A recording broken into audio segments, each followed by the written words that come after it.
Of these trips where in 2005, 25,000 students. This year, 12 to 14,000 students. Can you imagine the enormous amount? And we all ride on buses and we visit the places. Afterwards, on the bus, we discuss what we have seen. Then when we go into our quarters in the evening, at the end of the day, we analyze what we see. One place where my parents and my family perished is outside of Lublin, which is a city in Poland, and it's called Majdanek. It's the only one that's fully standing in Poland, and we go there. So we see how deceitful the action of Germans was. I can't be here till 3 o'clock speaking, but I've tried to kind of give you an outline. I said about deceitful things, that they made the laws that'll make the killings. People lived under poverty because, I'll tell you the story when the war broke out, there were bombings, then there were ghettos, where there were no utilities in the buildings, and sometimes people didn't take a shower for a year, 2 or 3, depending where they were. Now, they washed themselves off with rainwater or the water from the Wisla River that we had to drink. But when they went into this camp, the first 2 buildings are nice buildings, and it says on the outside, bed house and disinfecting house. So, wouldn't you willingly go into a room like that without having any questions of what it was after you didn't take a shower for a year or so? Guess what was coming out of the showers? Yes. Carbon monoxide in the beginning, because gas was later on when the fluids that create carbon monoxide became scarce. They started using gas, which was dropped in square holes, like air conditioning, down in cans. And not on the first trip, not on the second, but on the 4th or 5th trip, I went into a room where the gas cans outside said rat poison. So just to add a little bit hatred to the killings, like people were at. So this is the number one. The facility is 600 acres. On the right side, there are buildings where people actually lived and could look down there. Maybe not as many buildings as there were now, but certainly there were some before. On the left is a Christian cemetery. And during the period that the camp existed, there were no funerals. Can you imagine that? So people knew what was going on. The last building is the crematorium, and the poor souls that were waiting to be bathed with carbon monoxide had to carry the bodies of the victims to be cremated in the last building of the camp. Next to it was a new building built, and it's exactly as you see here in the round.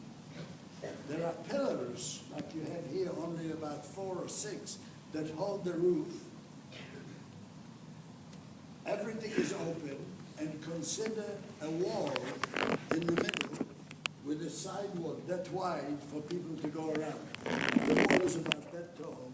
If you look in the middle, you see 7 tons of human ashes that were created by burning of the bodies in the crematorium.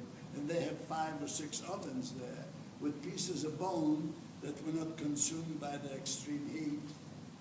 And when the students see that, they fall apart. So everybody's hugging each other. They come over to us and they want to hug and they grasp your hand, and it's just an unbelievable scene. But you know, life is goodness, education, music, theater, crying, and also smiles. So after we visit them, we consult each other, and because people from Warsaw were being taken to that place, and that's where my family, so we have a special prayer done where we go with a rabbi and all that. Then we get on the bus and then we discuss. And the last year and the previous year, we started talking about the loss of human beings. We talk about 11 million plus, and what is happening to us right now? You cannot pick up a newspaper or turn on your TV without killings being done, whether it's done by car accidents, whether it's done by murder, and we always talk about loss of life. When the kids saw the ashes, they says, why are we so narrow-minded and talking about loss of life? Let us talk about who the people were and what they could have done for us now and what we are missing right now because of the Holocaust. And this is like, it comes like that.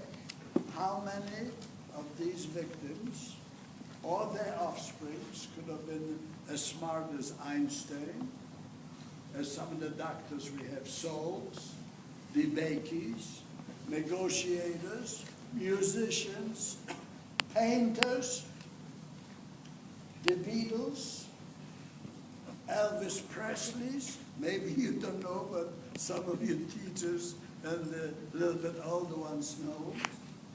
So then we come with the idea there is 800 years of culture that lies there in that pit. It's irreplaceable. You have to study it, research it, and replace it. Then we start talking about what if some of these people got married and they had children and their children. So if you multiply it on each one of the victims by not 10, but let's say 5, they got married and had a couple of children. The loss is not the 11 million, but maybe 110 million. These people could have cured the diseases that we have right now.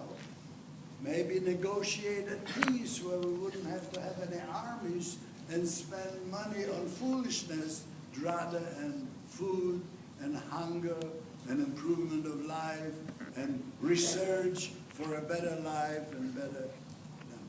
So, by knowing this and by studying it, there again is a plus in you not allowing another Holocaust to happen.